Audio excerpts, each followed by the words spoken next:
Ladies and gentlemen, we are so thrilled to have with us a very special guest. Elizabeth Gilbert is the author of The Signature of All Things and Eat, Pray, Love, and she joins us for reasons that defy understanding here on My Brother, and Me.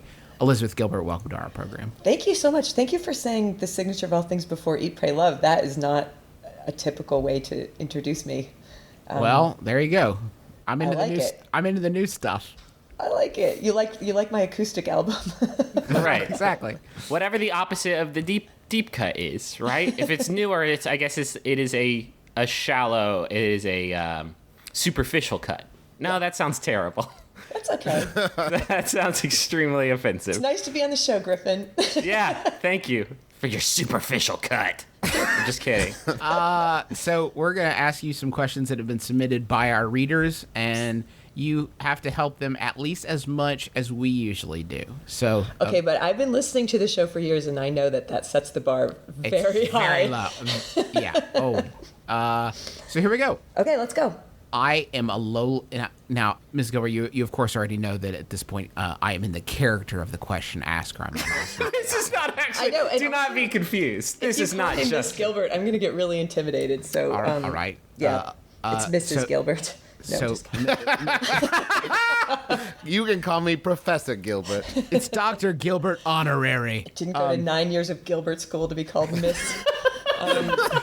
Okay, so again, in the character of the question asker. Yes, thank you. I'm a lowly bookstore employee here in sunny North Vancouver, Canada, and now I'm in West Virginia. So this isn't me, this is the question asker. Oh my God, I got so confused. Thank you for clarifying that. North Vancouver, Canada. What I want to know is, how should I be selling your books? Do you have a favorite? Should I stick to the classic Eat, Pray, Love, or is The Signature of All Things your new baby? That's from Brendan. Oh my gosh. How do you want to be marketed? That's so nice. I'm going to send him a whole marketing plan for how he should be selling my books. I think he should play the hits, personally, because I think that people probably want to just keep reading Eat, Pray, Love, because that's certainly what it looks like.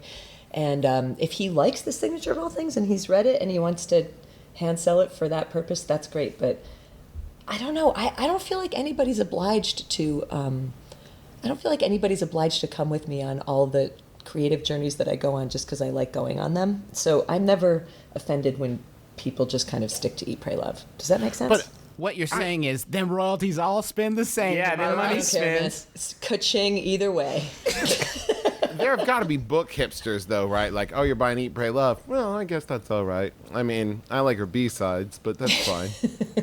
B-sides now, from superficial to B-sides. You two are killing me. But you know what I will pull out of that question that I think is interesting and that we could talk about is the idea of, he said, Signature of All Things is your new baby. And that's something that I always try to talk people out of doing about their own work, is calling it their baby, because I think that sets you up for terrible trauma. But I think the feeling that they're trying to get across, and I think it's something that, like, in the music scene especially, like, I will get psyched to go see, like, a musical artist that I have loved my entire life. Right. And then I go to their concert, and they're like, here's only songs off our new album. You don't know any of these songs, so don't try and sing along. I heard John Cougar Mellencamp in an interview once, and he said people who work really hard and have hard lives didn't spend $50 to come and hear me not sing Jack and Diane. I love that, and I feel like that's why sometimes very considerate interviewers will say, I don't want to bother you with questions about Eat, Pray, Love, and I'm like, it's my Jack and Diane. Yeah. People didn't come to this bookstore to hear me not say, answer the question, what was it like to see Julia Roberts play you? Like, I'll answer that question 20,000 times because it's rude not to, I think. Yeah. Jimmy Buffett had a great quote, James Buffett, songster, and they asked him about Margaritaville, and he said, am I going to sing it to my daughter tonight as she goes to sleep? No. Am I going to sing it at the concert tomorrow? Yes. Well, it's also got to be a little bit of, like, what gets them in the door, right? Like, if they read whatever book and then go, now I want to read more. Or the same with, like, the musical artist. Maybe you hear Jack and Diane and then you go, I want to find out more about this John Cougar Mellencamp fellow. Who is this? Who's this young upstart singing about Americana? He's got a fresh sound. He's a comer, that one. I got a good feeling my about parents him. went and saw Gordon Lightfoot once. And at the beginning of the concert, he announced that he would not be singing the wreck of the Emma Fitzgerald, and they said like literally 20% of the audience just stood up and left. Awesome. That's so great. What is that? Some sort of a love test on his count to see? Then he did sing it. Like, okay, now I was just fucking with those guys. I am going to sing the record. Because you're the only ones who deserve it. Because you're the true love. You're the true light feet. I'm gonna sing. I saw sing an abridged 14-minute version. I saw Rufus Wainwright once after playing After Ben Folds, and it was an outdoor show. And like after Ben Folds finished, I would say like a good third of the audience stood up and walked out as Rufus Wainwright was coming on stage. And the first thing he said was, "Well, now that all the straight people are gone." It's awesome. I have a backed up sink that I can't get running smoothly. What the hell? Elizabeth Gilbert. I've tried Drano product with no luck. Any help would be greatly appreciated. That's from Backed Up in the Bay. I love our listeners. We had John Roderick, rock musician, rock legend, the Cougar Mellencamp of our time, on the show, and somebody asked him about eating boneless chicken wings. I don't think. Why squander the?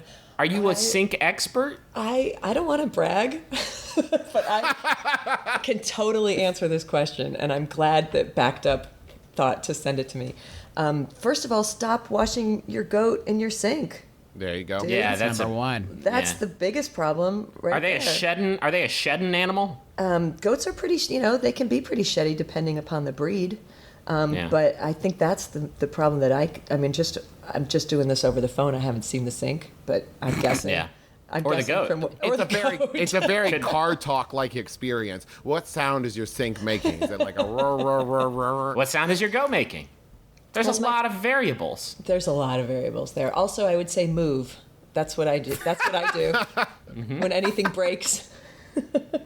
It's like the blue bristles on your toothbrush. When your sink stops working, it's time to get a new house. Yeah, the house is done. You're moving today, right? I'm You told moving us today. before we started. Is it a sink related issue? No, I had a light bulb go out on the porch, and I don't have a ladder that's Yeah. tall enough to fix it, so we're moving. You do have a car with a lot of trunk space, though. That's right, And you that's do right. have some cardboard boxes. And every time I look at that burned out light bulb now, I'm like, not my problem anymore. Yeah. Next, Sorry, sucker. good luck, next owner. Do you I didn't have put to that in my homeowner's report. Yeah, you have to disclose that during the closing. I removed a pretty horrific clog from a drain a few months ago, and man, there is nothing that will disabuse you of whatever romanticism you have attached to humanity quicker than doing that and thinking, this came from me. Did Yeah. it look like you This is fine. pulled I made a this. rat out of the, like, just a dead? It's so disgusting. It's the worst. Ugh, brutal. It's like a wax-covered rat. I've done that before. It's nasty. nasty. I'd be Covered a happy- rat in wax? I made a candle out of it, a decorative It candle. seems so cruel, Elizabeth. When I get interested in some creative pursuit, I tend to go hard on consuming the behind-the-scenes media/content for it. I'll start listening to a bunch of podcasts, follow various relevant public figures, reading blogs, etc. I started wondering if steeping myself in all this peripheral content is prematurely satisfying the desire to actually go and do. Did you guys, this Gilbert and brothers alike, experience anything like this before you started actively creating? Is the trade-off of insight versus potential stalling worth it? Am I completely imagining this problem? That's from Interested but Inactive. I mean, it sounds like what you're talking about is research. If you have even a potential desire to dip in, then everything you're doing is research. The trouble is that you can consume so much high quality content that it can scare you out of I'll never be able to make something like this, and then you don't do it. I also find, because I do this a lot, sometimes you can trick yourself into feeling like research is doing the thing and never actually make progress on the actual project because you feel like you're already accomplishing something. Because I do that all the time, where it's like, oh, I want to learn about this so I can do it, and then I learn about it and feel accomplished and never actually do the thing. Yeah. Do you guys feel like you know the difference, if you're being very honest with yourself, you know the difference between doing productive research and just dicking around? Like if you were to, the questioner, if he were to really ask himself as he's listening to a podcast, come on, man. I- you know, right? Don't you know? Well, for this, what we're like, I think a lot of people have the wrong idea about creativity. I think creativity is just your brain reorganizing junk and turning it into something different. And like, I never know what junk I'm going to put in my head that is going to be worth pulling while we're recording this program. Like normally whatever bizarre topic that we get off on a given week is just whatever one of us have been like thinking or reading about, be it Jimmy Buffett or Jimmy Buffett, I guess. Like if I'm researching like live show venues for us to do live shows in, and then I click over to Facebook and I see somebody posted like a BuzzFeed quiz of which OC character are you, and then I take the quiz, trying as hard as I can to get Sandy Cohen. Using every fiber of my being to try and get Sandy Cohen. Is that research for the show? Guess what? It fucking is, because I just talked about it on the show. Which means you can also write it off on your taxes. I just wrote that BuzzFeed quiz off on my taxes. That's right. Can I tell you guys something? I got Jimmy Cooper. What the fuck, right? Like, it's like the worst one you could have gotten. Yeah. Ew. Yeah. I think. Did you do it again? I did do it again.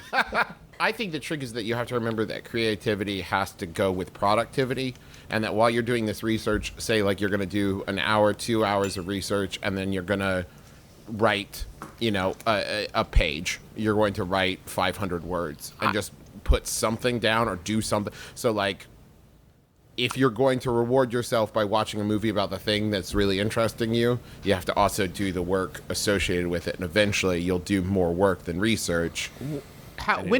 Obviously you did a lot of research for Signature of All Things. It seems very thoroughly researched. When did you know you had like done enough, or was it like an ongoing process as you were writing? I did like 3 years of research, so I know this feeling in a way. I know this question about preparing. But it wasn't passive. Part of it is that you're not just sitting there watching movies, or I was taking notes the entire time and filling up shoeboxes with index cards and putting them in order of character and subject. And so it's sort of like what Travis was saying, you're making something out of what you're doing. You're not just randomly surfing. But I think I knew that I was ready when I kept circling around and finding myself. Like I would open up a book about 19th century botanical exploration, and I would feel like I knew most of it already. I know. Oh, right. I know this. So when you start meeting yourself, like your tail and your head connect, then I think it's time to put the research away and to get going on actually doing something. Is that scary? Is that because like I think we were pretty intimidated when we all listened to like a shit ton of podcasts, and that was, I guess, the preparation we did before we just started doing the show. And we did it, like, we did the first episode on a whim. It was like, hey, we're not doing anything today. Let's just pull the trigger on this. But it was, like, really intimidating. I remember doing that. And that was, like, fucking clown shoes compared to writing a novel. So, like, how like, isn't it intimidating to be like, oh, shit, like, the safety net's gone. I'm not, right. Like, I can't just write this off as preparation anymore. Now I'm actually right. doing the thing. Right. I just jumped off the cliff. I think if I can be really serious, I feel like what you have to understand always about anything creative and inventive is that creativity and fear are conjoined twins. And I think lots of times the reasons that people hold back from being creative is because the fear is so great. And so in order to try to murder the fear, they end up killing off the creativity as well. And so you have to just accept that they were born together, they share all the same organs, they're always going to be together, and you have to make a lot of space for just allowing the fear to coexist along with the creativity. So what I always do before I begin any project is I actually sit down and have a conversation with the fear and just say, look, we're going on a road trip, me and creativity, and I know you're coming. And I just want you to know you're that paying for gas. You're gonna eat all the combos. You're you the don't worst. get to touch the fucking radio. You don't get to drive. You don't get to hold the map. You don't get to make any decisions, but you get to be in the minivan. And I know that you're gonna do the thing that you do, which is to just sit in the back seat and scream at the top of your lungs at every corner all the horrible things that could go wrong. And thank you, because I know that's your contribution.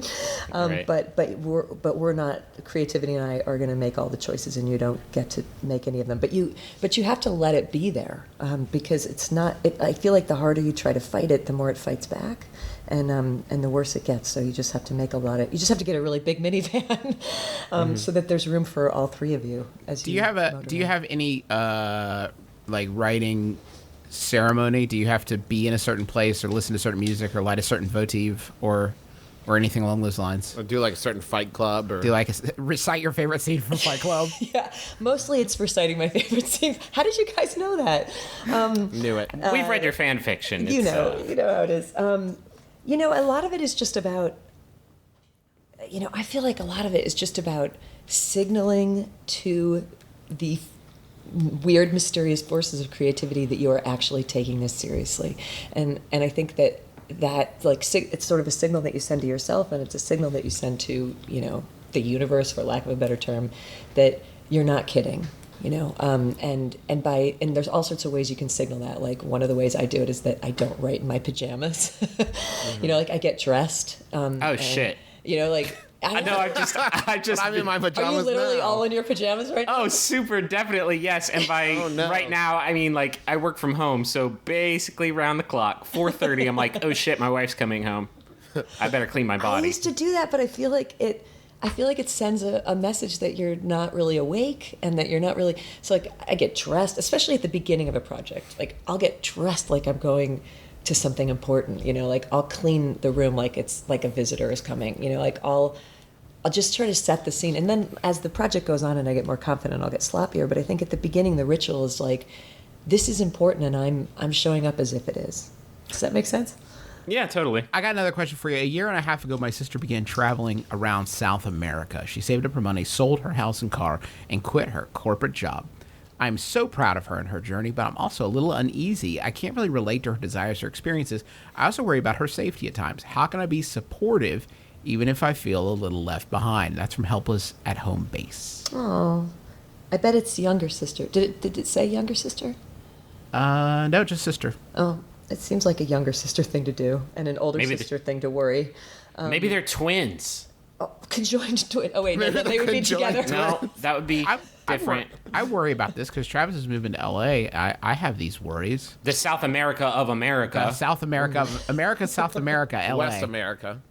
The left coast. I don't have an answer, so if you got one for me, hook me up. Well, first of all, I think it's that the idea that somebody might not want to go on a journey like that reminds me of a friend of mine who said to me, right when I was about to leave to go on the trip that became Eat, Pray, Love, and I said, I'm going to Italy for 4 months, and then I'm going to India, and I'm going to go to this ashram, and I'm going to learn how to meditate, and then I'm going to Indonesia.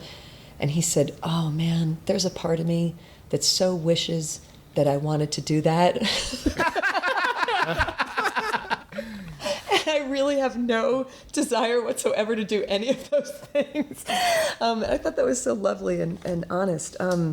That's crazy, because the thing about that is like the desire doesn't seem like the problem to me so much as like the logistics of something like that seems like a really complicated plan. I'd love to do it. I'd love to do what this sister has done, but like that's a lot of commitment to like quit your job and sell your house and your car, and that seems the scary part to me, not the actual traveling part. I know. I think you just have to, I think on behalf of the person who's afraid or feels left behind, I think you have to be more afraid for her if she's not doing the thing that she's called to do, right? Because then you really lose your sister, like if she stays put in misery or in boredom or in torpor when what she really wants to be doing is traveling around South America, then you don't really have the full realization of that person in your life, and I think you have to let her go become who she needs to be. Right? We've got another question here from a real listener of ours. They said, "What does torpor mean again?" That's from just forgot it for a second, but sure, I know it. Is that from asking for a friend? Asking for a friend, asking Justin? for a friend in Milwaukee, Wisconsin. It's from Bill From Cosby. Bill Justinson. No, wait. Bill. from Bill Microphone. Wants to know. I don't know. What are you afraid is going to happen to Travis in L.A., Justin? Good question. My wife has a metaphor she always uses. She says when she was little, she liked to put all of her stuffed animals on her bed at once because she felt very secure knowing that they were all there on her bed where she could keep an eye on them. And I have similar impulses for family where I wish that I could just keep everybody in sight so I could keep an eye on them and knew what was what they were doing, and then I could protect them. So I don't know what the danger is. I just know that I have fear about him being that far out of my reach.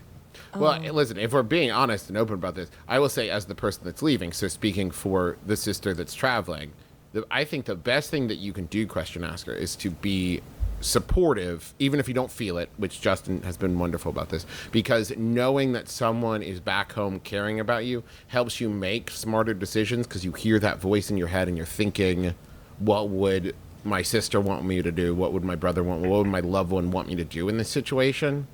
And it helps you be more responsible about your decisions and really think through things a lot more because you're not being as impulsive because you know that there's someone back home who is supporting you but also is worried about you.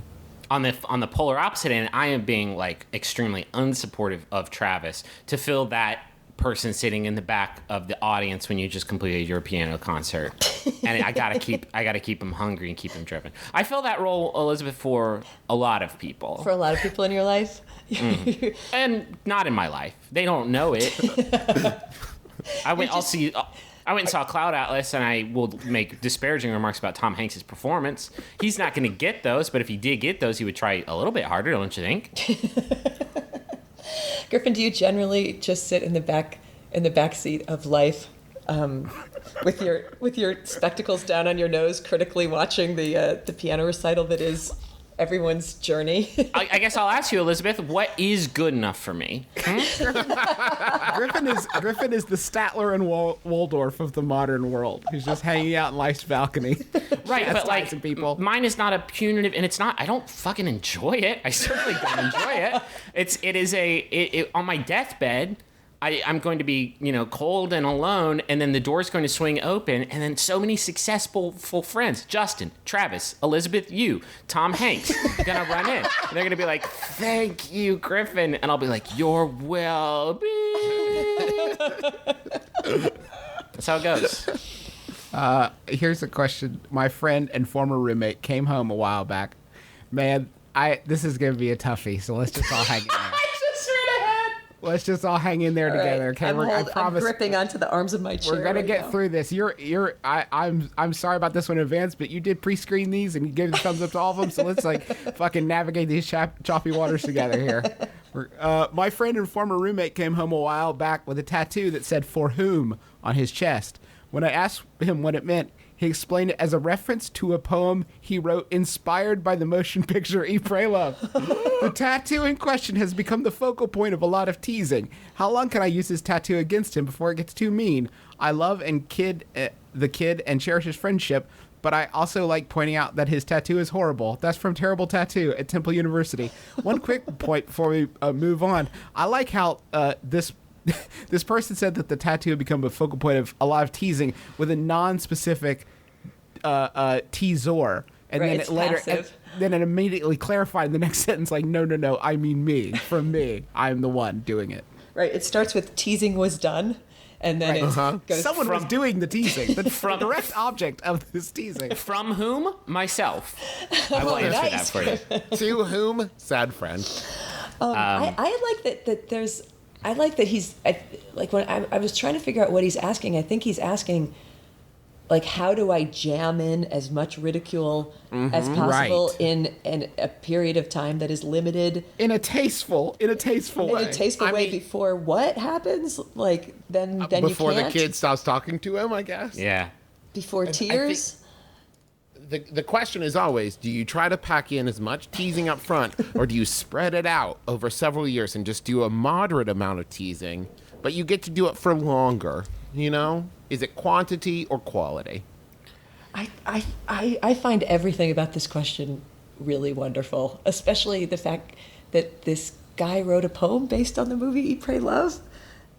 Well, he got a tattoo based on the poem, based on the that he movie that's wrote based on your book. Yeah, that's like a lot of spin-offs. That's amazing. Yeah, you know, I think if I was this guy, I'd go ahead and read that book before I got that bad boy inked on my chest. Yeah. Because then at least you can say it's based on a book and not on the movie adaptation of a book. It's a poem based on a book. Sounds a lot better, or inspired by, rather than inspired by the major motion picture Eat, Pray, Love. I think that the person who is teasing should write a novelization of the tattoo. This is my graphic novel. Yes. I have a tattoo. I have a tattoo on my neck that says "Danger." It's based on the novelization of the movie Lost in Space with Matthew LeBlanc. So, but I really get. Do you guys understand the peculiarity of this fact that this guy doesn't seem to be holding back the teasing at all, nor does anybody else, and yet there seems to be like some sense that there's a statute of limitations, and I don't know what that comes from. Like, it comes from like, it doesn't matter what the source material for this tattoo is. You got "For Whom" tattooed on your chest. When you're at the beach, especially for like a ripped, strong, good body, it looks like you're saying like, "Here's a present for you, America, my body." Right? Am I the only one that's getting hit? Like, if you got like a gift tag tattooed around it, like that's what it would look like. Like, I'm a present for you. That's what it sounds like to me. What I love, I think the question is saying, when I see this tattoo or we think about this tattoo, I cannot help but tease this kid about it. Even as I'm doing it, I feel bad, but I can't stop. How much is too mean? When do I just need to like cold turkey quit teasing this kid? I personally, I think the meanest time to tease someone about their tattoo is right after they get their tattoo, because they're still going through a lot of things. Like, they're still processing a lot. And there's probably, if there's any unsure feelings about this thing that they've done, it is probably right then. I think you caught him at peak vulnerability, honestly. It's also not like teasing someone about their weird hat or like an ugly pair of shoes. He can't go, "You're right," and take the tattoo off. See, I feel like when Griffin said it feels sort of arrogant, like, "You're welcome, America." Right, that's what I'm saying. I felt like totally the opposite. I felt that it felt sort of longing, like, "For whom am I?" And then when he meets his great love, he can cross out the whom and put Susan. Right. So it can be like, you can add a question mark to the end of "For Whom" and then Susan, period. Exactly. And then it's like, done, and you keep the whom there as a reminder of your sad, lonelier self. And then it becomes kind of a beautiful tattoo, I think. Well, if that doesn't work out, you cross it out and you put Leslie, like whoever. You just continue as you go along. Below that, scratch that, and then an M dash. Now it's Melissa. And if you have a long torso, you can just keep going. Yeah. How long is this kid's torso? Is the question. See, these are the essentials that we never get in these bits. I think that we have imposed on you for quite long enough. It's been a half hour that we've just been talking to you about garbage, so we're sorry about that. That's kind of what we do here. But oh my God, Travis has changed his Skype picture to him standing with a horse. How am I supposed to continue with that? Travis, that's an amazing picture. Your sleeves are rolled up. You look like you've been doing some labor. This looks photoshopped. Seconds after this, I rode that horse. No, you didn't. Elizabeth Gilbert, thank you so much for joining us on our program. We've of course mentioned your books. Do you have anything else you want to plug? You have your Twitter, of course. Oh, I'm Twitter account. I'm at Gilbert Liz, but now that the World Cup is over, I don't have much to say. But mostly, I just for sincerity, I just really want to thank you guys for MBMBaM, because it is a joyful and fantastic thing that has brought me so much pleasure and happiness and company when I walk my dog. And I think I speak for all of America when I say that you're a national treasure. So thank you guys. Like 30,000 people who live in America, to be precise. I know that you travel a lot. What's the weirdest place that you've ever listened to My Brother, and Me? Oh, gosh. I usually listen to it on long airplane trips. So probably I saved them up for when I came home from New Zealand last time, because that's like a 57-hour flight. Yeah. And that was fantastic. It made me very happy. Well, Thanks, you guys. that's I mean super it. flattering. I hate to kill the comedy by ending on a note of Oh earnestness. no! Well, listen, if you didn't do it, one of us is going to. That's. Thank you so much for joining us, Elizabeth Gilbert, and you were great, and we really appreciate you being here. Thanks, you guys.